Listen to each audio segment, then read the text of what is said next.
സംസ്ഥാന കോൺഗ്രസിലെ കൂടോത്ര വിവാദത്തിനിടെ അന്ധവിശ്വാസങ്ങൾക്കെതിരെ സ്വകാര്യ ബില്ലുമായി ബെന്നി ബെഹനാൻ എം.പി.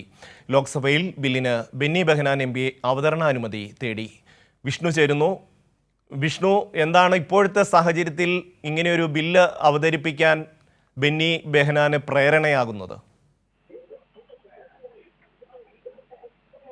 ഷമി, സംസ്ഥാന കോൺഗ്രസിൽ ഈ കൂടോത്ര വലിയ വിവാദമായി നിൽക്കുന്ന ഒരു സാഹചര്യത്തിലാണ് ബെന്നി ബെഹനാന്റെ ഭാഗത്തുനിന്നും പുതിയ ഒരു നീക്കം, ഇത്തരത്തിലൊരു നീക്കം ഉണ്ടാകുന്നത്. അതായത് ഇന്ന് 2 ബില്ലുകൾ അവതരിപ്പിക്കാനുള്ള അനുമതിയാണ്, സ്വകാര്യ ബില്ലുകൾ അവതരിപ്പിക്കാനുള്ള അനുമതിയാണ് ബെന്നി ബെഹനാൻ എം.പി.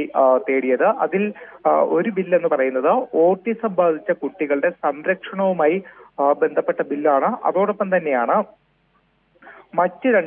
മറ്റൊരു ബില്ല് കൂടി അവതരിപ്പിക്കാനുള്ള അനുമതി ബെന്നി ബെഹനാൻ തേടിയത്. ആ ബില്ലാണ് ഈ കൂടോത്രം വലിയ വിവാദമായി നിൽക്കെ ആ ഒരു സാഹചര്യത്തിൽ തന്നെ ഈ അന്ധവിശ്വാസങ്ങൾക്കെതിരെ നിയമനിർമ്മാണം നടത്തണമെന്നുള്ള ഒരു ബില്ലാണ് ബെന്നി ബെഹനാൻ ഇന്ന് അവതരിപ്പിക്കാൻ അനുമതി തേടിയത്. അതോടൊപ്പം തന്നെ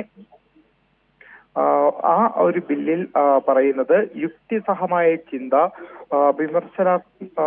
യുക്തിസഹമായിട്ടുള്ള ചിന്തയെ പ്രോത്സാഹിപ്പിക്കൽ, അന്ധവിശ്വാസങ്ങൾക്കെതിരെ നടപടി സ്വീകരിക്കൽ, ഇത്തരം കാര്യങ്ങൾ വേണം എന്നതാണ് ബെന്നി ബെഹനാൻ അവതരിപ്പിച്ചിരിക്കുന്ന ബില്ലിൽ അനുമതി തേടിയ ബില്ലിൽ ചൂണ്ടിക്കാട്ടുന്നത്. എന്തായാലും വലിയ ചർച്ചകൾക്ക് കൂടി ബെന്നി ബെഹനാൻ ഇപ്പോൾ അവതരിപ്പിച്ച ബില്ല് വഴിവെച്ചേക്കുമെന്ന കാര്യത്തിൽ ഉറപ്പാണ്. കാരണം കഴിഞ്ഞ കുറച്ചു നാളുകളായി തന്നെ സംസ്ഥാന കോൺഗ്രസിൽ വലിയ തലത്തിലുള്ള വിവാദം തന്നെയാണ് ഈ ഒരു കൂടോത്രവുമായി ബന്ധപ്പെട്ട് നടക്കുന്നത്.